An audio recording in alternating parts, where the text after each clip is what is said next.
Ahora el señor coordinador ponente, doctor Hernán Penagos. Bueno, nuevamente buenas tardes a todos, honorables representantes. Y voy a hacer 2 o 3 consideraciones, ojalá cortas, frente al proyecto que hoy nos ocupa. Y lo primero que, digamos, es importante señalar del proyecto, que, digamos, lo hemos reiterado en varias oportunidades, pero a veces es, digamos, difícil de expresar o de explicar, es que esta reforma no es una reforma a la justicia.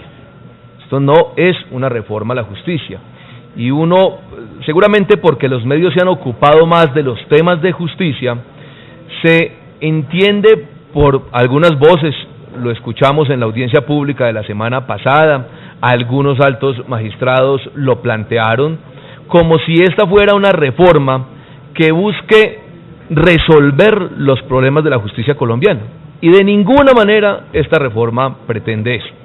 Eso no quiere decir que no haya necesidad de, seguramente, ajustar muchos temas en la justicia colombiana para resolver los problemas que hoy reclaman los colombianos, como los temas de impunidad, de acceso a la justicia, de celeridad, en fin, los temas de pequeñas causas, el procedimiento penal, el procedimiento en general, y todas aquellas reformas que de alguna manera exigen la ciudadanía colombiana para entender y confiar más en la justicia colombiana. Esta reforma toca sin duda algunos temas de justicia bastante relevantes, pero no los temas que cualquier ciudadano a pie pueda entender como los temas que resuelven su cotidiano reclamo. Ahora agradecemos silencio, por favor. Silencio, por favor.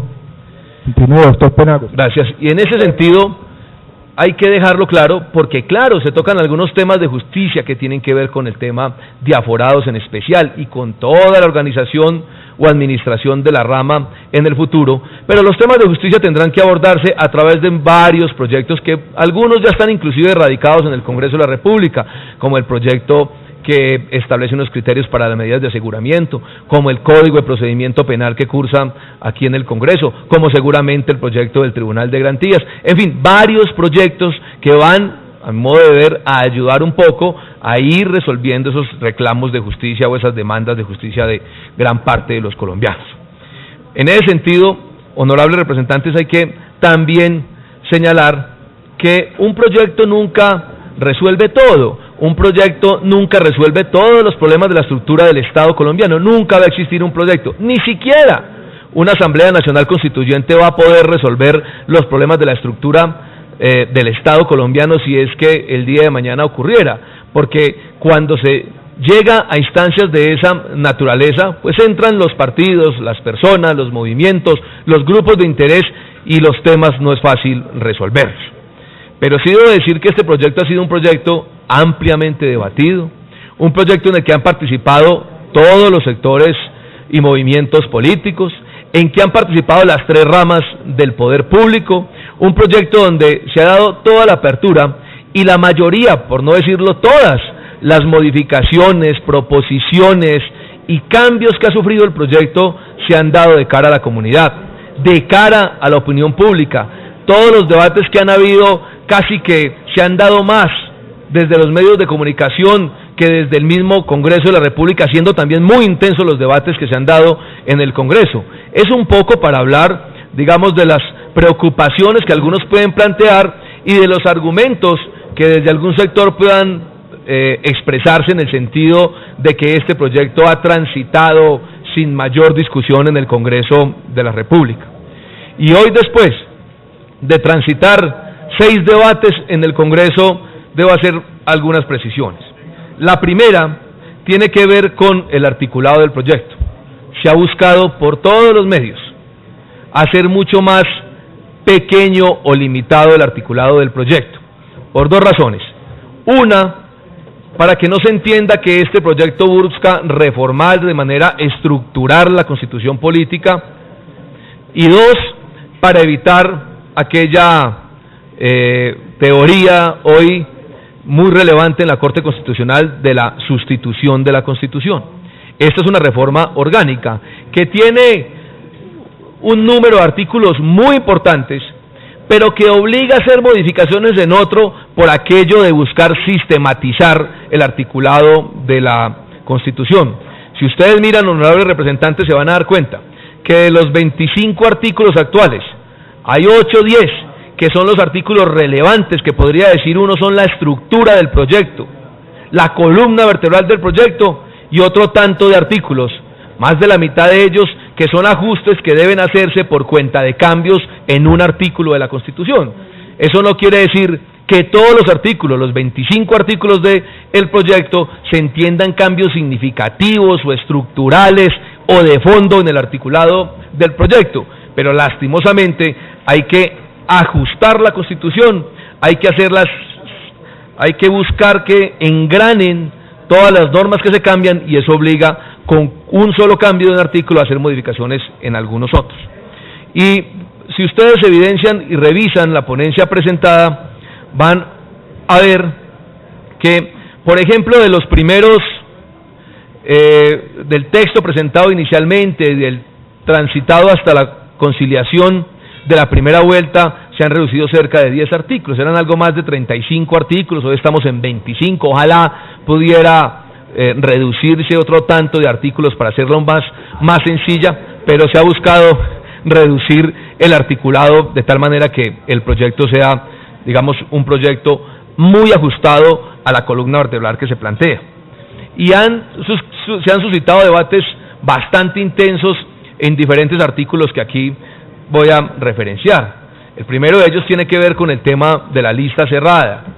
El tema de la lista cerrada, ustedes lo saben, ha sido un tema muy debatido en la Cámara y en el Senado de la República, acompañado, y debo hablar acá en honor a la verdad, acompañado por el gobierno, acompañado por el ministro del Interior, pero no muy bien recibido por los partidos políticos.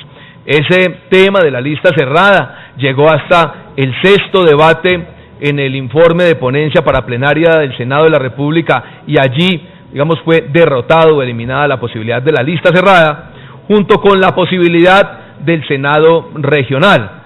Y en ese sentido, eliminados esas dos figuras en la plenaria del Senado de la República, pues en el informe de ponencia no se recogen más. Eso no quiere decir que no pueda volverse a abordar el tema, pero sí debo hacer claridad en el sentido de que frente a esa lista cerrada, el acompañamiento ha sido precario de parte de los partidos.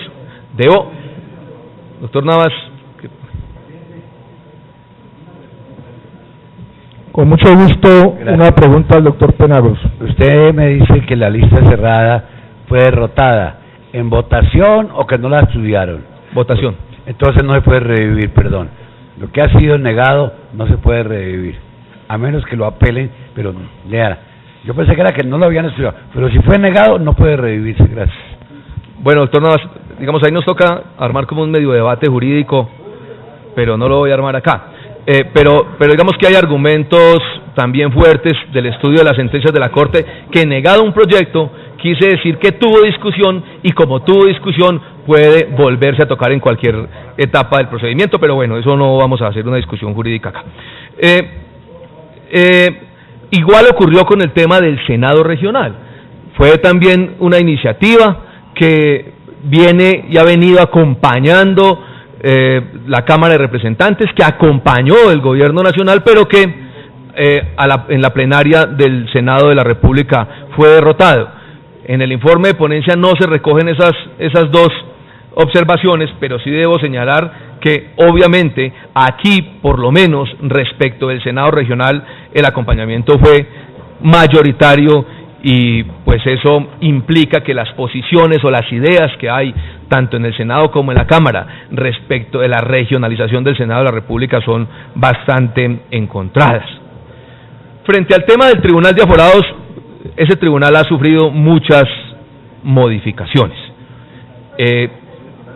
Esas modificaciones, digamos, han buscado tratar de mejorar esa figura, de darle mayores dientes, de darle la oportunidad de que el Tribunal de Aforados se constituya en un verdadero órgano de investigación, y por eso hoy el Tribunal de Aforado tiene unas competencias bastante precisas desde el punto de vista investigativo en materia disciplinaria y en materia penal, que son muy diferentes a lo que ha cursado en el Congreso de la República, por lo menos hasta el quinto debate. Tiene mayores facultades, no existe la figura del antejuicio, permite mayor debate y mayor posibilidad de debido proceso y de legítima defensa, pero en últimas, más celeridad en la toma de decisiones, tanto del orden disciplinario como del orden penal. Del mismo modo, algún par de artículos que aquí se discutieron, que fueron aprobados en la Cámara y también inclusive en el Senado hasta la plenaria de esa corporación, como la eliminación del régimen de inhabilidades e incompatibilidades. Ese artículo sí no alcanzó su votación en el seno de la plenaria del Senado de la República, y por eso aquí no se aborda en el informe de ponencia. El artículo fue votado, no alcanzó votación ni para archivarse ni para aprobarse. El que buscaba la eliminación del régimen de inhabilidades e incompatibilidades no se recoge en el informe de ponencia, pero es una norma que, por lo menos al modo de ver de la Cámara de Representantes, y yo entendía que de la mayoría de los congresistas, era un artículo que se acompañaba extrañamente, o por lo menos pues de acuerdo a las mayorías del Congreso en el Senado de la República, el artículo no fue acompañado. Se han cambiado temas relevantes, como por ejemplo la definición de quiénes son los funcionarios aforados. Las competencias del Procurador General de la Nación fueron cambiadas, por lo menos del texto aprobado en el informe de conciliación al texto que hoy se pone en consideración de la Comisión Primera de Representantes, así como también se eliminó del texto que se propone hoy en comisión la definición o el hecho de establecer mediante norma constitucional la figura de la edad de retiro forzoso. Ese artículo fue retirado del informe de ponencia, inclusive eliminado desde la plenaria del Senado de la República, y hoy aquí en esta corporación no se recoge. Han habido cambios sustanciales, por ejemplo, en el tema de los órganos de poder o los órganos de administración del Poder Judicial o de la rama judicial. Se habló primero de 3 órganos o de 3 instancias, más bien, que son el Consejo de Gobierno, una Junta y un gerente. Hoy se redujo eso a 2 instancias, un Consejo de Gobierno del cual hace parte una Junta Directiva y una gerencia de la rama con las facultades y competencias de administración. Todo ello, obviamente, advirtiendo que se deja de alguna manera intacta, por lo menos en lo que va de los debates hasta ahora, la creación de una comisión encargada de disciplinar a los jueces o a los miembros de la rama judicial y a los abogados, a la espera de que en el futuro se desarrolle todo el tema que tiene que ver con los colegios de abogados. Se deja obviamente en la ponencia una referencia a los colegios de abogados para ser desarrollado en el futuro a través de la ley estatutaria. Todas estas normas constitucionales, todo este proyecto de equilibrio de poderes, para su desarrollo, por lo menos en los temas más relevantes, va a exigir en el futuro de la presentación de una ley estatutaria que regule la composición de los órganos de gobierno, que regule algunos temas disciplinarios, que regule temas del colegio de abogados. En fin, este Congreso, y en especial esta Comisión Primera de la Cámara de Representantes, dentro de pocos meses, aprobado, si es que así ustedes lo aceptan, honorables congresistas, este proyecto de equilibrio de poderes tendrá que entrar a estudiar de fondo una ley estatutaria que regule las materias aquí referenciadas en este proyecto de acto legislativo, pero que del mismo modo regule también algunas normas del actual Estatuto de la Administración de Justicia. Hago referencia a la Ley 270 porque con estas modificaciones tenemos que ajustar necesariamente la Ley 270, que es el Estatuto de la Administración de Justicia, de conformidad con las nuevas realidades constitucionales que aquí se plantea. Igualmente, y ya estoy terminando, señor presidente, debo señalar que este proyecto es un proyecto que durante el curso de los 6 debates que hasta ahora se han alcanzado, ha tenido foros en diferentes ciudades del país, foros en diferentes universidades, tanto públicas como privadas, se han adelantado algunas audiencias públicas, y debo también decir que fruto de esos foros, de esas audiencias públicas y de los planteamientos que aquí muy juiciosamente han hecho varios funcionarios del Poder Judicial, así como intelectuales y funcionarios públicos, se ha recogido en el informe de ponencia varios de esos temas. Hago referencia a 2 o 3, por ejemplo, el tema de la conformación de la lista de conjueces, que en el proyecto se venía planteando que aquellas personas que se sometieran a un concurso público de méritos y que no salieran favorecidas quedaran en el concurso como con jueces de algunas de las cortes. Se eliminó esa posibilidad, entendiendo que mantener esa posibilidad nos generaría dificultades para después entrar a abordar los casos en concreto, y más dificultades, doctor Navas, si por ejemplo un empleado público, llámese un juez o un magistrado o un funcionario de la rama, al quedar en los primeros lugares del concurso de méritos quedaría automáticamente como conjuez, por ejemplo, de una corte, y ahí habrían, digamos, unas circunstancias complejas. Temas de esa naturaleza, como el tema de la concentración del poder nominador, del que también se habló aquí en la audiencia pública, es decir, que había duda de que se concentrara todo el poder nominador en la gerencia de la rama o en la junta ejecutiva, retirando de alguna manera las competencias que tienen hoy los jueces y los magistrados en materia de licencias, de cargos y de permisos, pues centralizaba mucho el tema de la rama y generaría dificultades para poder acceder a esos reclamos permanentes de cualquier rincón del país. Pues bien, se retiró ese artículo de tal manera que en ese tema del poder nominador, el otorgado a los jueces y los magistrados, se mantenga tal y como está hoy en la 270. Y cierro, señor presidente, haciendo 2 consideraciones muy cortas, que debo hacerlo frente a las apreciaciones respetuosas que hace el doctor Álvaro Hernán Prada. Y es lo siguiente, señor presidente. Yo, digamos, entiendo la posición del doctor Prada, y seguramente que es la misma del Centro Democrático, y digamos que yo quiero creer que los calificativos que expresa el doctor Prada no son los que quiere plantearnos a nosotros, pero a veces los señala un poco despectivamente. Yo no lo voy a hacer, pero creo que eso no es lo que él quiere decir. A veces uno en la emoción del debate lo plantea. Por lo siguiente, doctor Prada, primero, usted dice que esta reforma es un engaño, y yo honestamente creo que además de un engaño es un culto a la impunidad, y yo honestamente creo que de pronto sí es un engaño. De pronto sí es un engaño. Lo que pasa es que usted no leyó la ponencia, sino otro texto. Es decir, si hubiera leído la ponencia, digamos, no hubiese referido en esos términos. De pronto sí puede ser engañosa si usted leyó el texto del primer debate o el del segundo. Pero si leyó la ponencia, yo creería que ahí está diametralmente equivocado, solamente por 3 cosas. La primera, el doctor Albernán dice que aquí hay antejuicio político. Lo invito a que revise si existe la figura del antejuicio político en esta ponencia. Por el contrario, la doctora Angélica y la doctora Clara López fueron quienes defendieron ese planteamiento de que exista antejuicio político en la investigación o en el proceso penal o disciplinario para los aforados.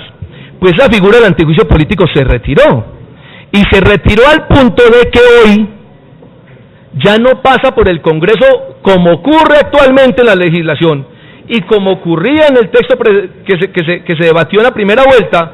Hoy una causa penal llega al Tribunal de Aforados, investiga o hace la parte de instrucción en lo penal y va a la Corte para la investigación, para el juicio penal.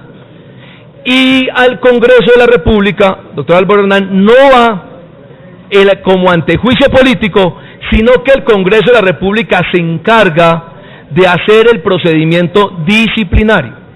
La etapa investigativa la realiza el Tribunal de Aforados en materia disciplinaria o de indignidad, y la etapa del juicio, es decir, la sanción, es de competencia del Senado de la República, pero en modo alguno aquí se señala un mecanismo de antejuicio político para el proceso penal. El proceso penal transita, recuerden ustedes, y esa es, digamos, de los temas de mucho debate y seguramente de sensaciones negativas de algunos. Aquí en materia penal, el Tribunal de Aforados realiza la investigación mediante el mecanismo del sistema actual, lo dice el proyecto, es decir, el sistema penal acusatorio, y la Corte llevará a cabo el procedimiento de la etapa de juzgamiento sin antejuicio político. Hoy está, por lo menos, puede que ocurra otra cosa de aquí a los próximos debates, hoy no hay posibilidad de antejuicio político. Del mismo modo, doctor Álvaro, usted habla de que aquí se amplía el Tribunal de Aforados. Seguramente puede que ocurra que se amplíe en este debate o el que viene, pero en el informe de ponencia se elimina de la condición de aforados a los cuatro dignatarios de los que tanto se ha discutido: al Procurador General de la Nación, al Contralor General de la República, al Defensor del Pueblo y al Vicepresidente de la República. Hoy los aforados no son nadie diferente a los actuales aforados que aparecen en la legislación vigente. No son nadie diferente a ellos.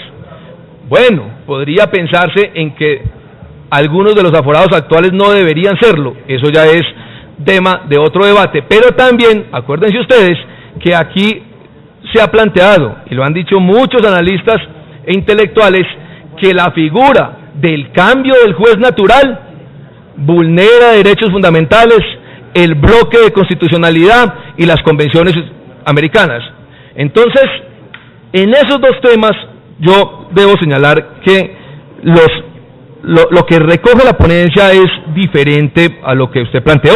Ahora bien, frente a los otros temas, ni más faltaba, yo no tengo sino respeto por lo que usted diga. Entonces quiero un poco aclarar ese tema, porque digamos que de lo que hay hoy a lo que se propone, cada quien puede tener posiciones, algunos querrán, digamos, mayor régimen o diferente, vaya y venga. Pero entre las circunstancias actuales y los cambios relevantes que aquí se dan, sin duda, por lo menos frente al tema de impunidad, van a haber, digamos, unas maneras y formas de investigación mucho más precisas, entre otras razones, porque recuerden que el Tribunal de Aforados es elegido por parte de el Congreso de la República, de una convocatoria pública reglada, como aquí se señala. Frente a los demás temas, digamos, que...